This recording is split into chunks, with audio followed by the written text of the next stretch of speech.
മോക്ഷപ്രാപ്തിക്കായി പാണ്ഡവർ പരമശിവനെ തേടി കൈലാസത്തിലെത്തി.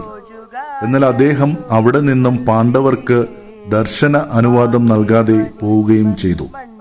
ഭഗവാനെ അന്വേഷിച്ച് യാത്ര തുടർന്ന പാണ്ഡവർ ഹിമാലയത്തിൽ മേഞ്ഞു നടക്കുന്ന ഗോക്കളുടെ കൂട്ടത്തെ കാണുകയും ഭഗവാൻ അതിൽ കാളയായി മറഞ്ഞിരിക്കുന്നുവെന്ന് മനസ്സിലാക്കുകയും ചെയ്തു. ഉടൻ ഭീമസേനൻ ഭീമാകാരനായി ഗോക്കൂട്ടത്തിനു മുകളിൽ നിലകൊള്ളുകയും ആ സമയം മഹാദേവൻ കാളയുടെ രൂപത്തോടെ ഭൂമിക്കടിയിലേക്ക് മറയാൻ ശ്രമിക്കുകയും ചെയ്തു. ഇത് മനസ്സിലാക്കിയ ഭീമസേനൻ കാളയെ പിടിച്ചു നിർത്താൻ ശ്രമിക്കുകയും അതിന്റെ മുതുകിലെ മുഴയിൽ പിടിച്ചു നിർത്തുകയും ചെയ്തു. ഭീമൻ തൊട്ടപ്പോൾ ആ ഭാഗം പാറയായി മാറി.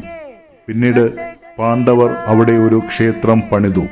പിന്നെ നൂറ്റാണ്ടുകൾക്ക് ശേഷം ശങ്കരാചാര്യരാണ് ഈ ക്ഷേത്രം പുനർനിർമ്മിച്ചത്.